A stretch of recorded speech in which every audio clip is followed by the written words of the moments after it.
Hello friends, स्वागत है आपका अपने चैनल पर। तो दोस्तों, आज हम सुनेंगे राधा कृष्ण जी की होली से जुड़ी एक सच्ची घटना। तो वो हम सुनाते हैं। अगर आप हमारे चैनल पर नए हैं तो प्लीज़ चैनल को सब्सक्राइब करें। कमेंट बॉक्स में जय श्री कृष्णा राधे राधे ज़रूर लिखें और अपने फ्रेंड्स में, फैमिली में शेयर करें। तो चलिए कहानी शुरू करते हैं। मथुरा में एक संत रहते थे। उनके बहुत से शिष्य थे। उन्हीं में से एक सेठ जगतराम भी थे। जगतराम जी का लंबा चौड़ा कारोबार था। वह कारोबार के सिलसिले में दूर दूर की यात्राएं किया करते। एक बार वे कारोबार के सिलसिले में कन्नौज गए। कन्नौज अपने खुशबूदार इत्रों के लिए प्रसिद्ध है। उन्होंने इत्र की एक महंगी शीशी ली। उन्हीं संत को भेंट करने के लिए खरीदी।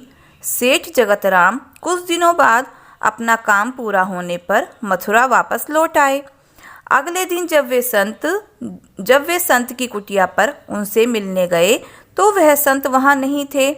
जब उनके बारे में पूछा तो जवाब मिला कि वो यमुना किनारे गए हैं स्नान ध्यान करने के लिए। जगतराम घाट की तरफ चल दिए। उन्होंने देखा कि वे संत घुटनों तक पानी में यमुना नदी में कुछ देख रहे हैं और मुस्कुरा भी रहे हैं। तेज चाल से संत के नज़दीक जगतराम जी आ गए और प्रणाम करके बोले, आपके लिए कन्नौज से इत्र की शीशी लाया हूँ प्रभु। संत जी ने कहा, लाओ मुझे दे दो। सेठ जगतराम ने इत्र की शीशी संत जी को दे दी तो संत ने सारा इत्र यमुना में डाल दिया और मुस्कुराने लगे।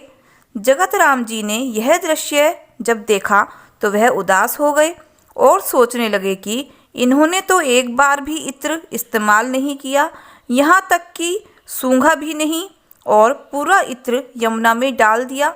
वे कुछ नहीं बोले और उदास मन से अपने घर वापस लौट आए।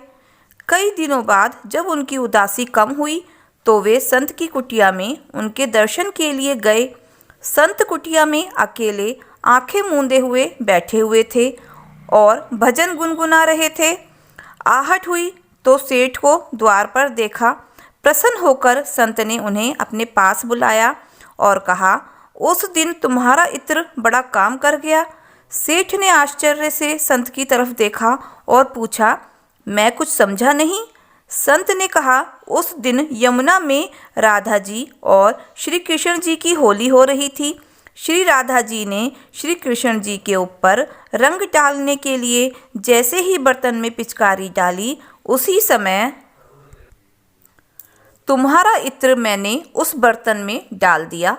सारा इत्र पिचकारी के रंग के साथ श्री कृष्ण जी के शरीर पर चला गया और भगवान श्री कृष्ण इत्र की महक से महकने लग गए। तुम्हारे लाए इस इत्र ने श्री कृष्ण और राधा रानी की होली में एक नया रंग भर दिया। तुम्हारी वजह से मुझे भी श्री कृष्ण और श्री राधा रानी की कृपा प्राप्त हुई। सेठ जगतराम आंखें फाड़े संत को देखते रहे। उनकी समझ में कुछ भी नहीं आ रहा था कि वो संत क्या कह रहे हैं। संत ने कहा, शायद तुमको मेरी बात पर विश्वास नहीं हो रहा है तो जाओ मथुरा के सभी श्री कृष्ण और राधा रानी के मंदिरों के दर्शन करके आओ, फिर मुझसे मिलना। तब सेठ जगतराम मथुरा में स्थित सभी श्री कृष्ण और राधा रानी के मंदिरों में गए।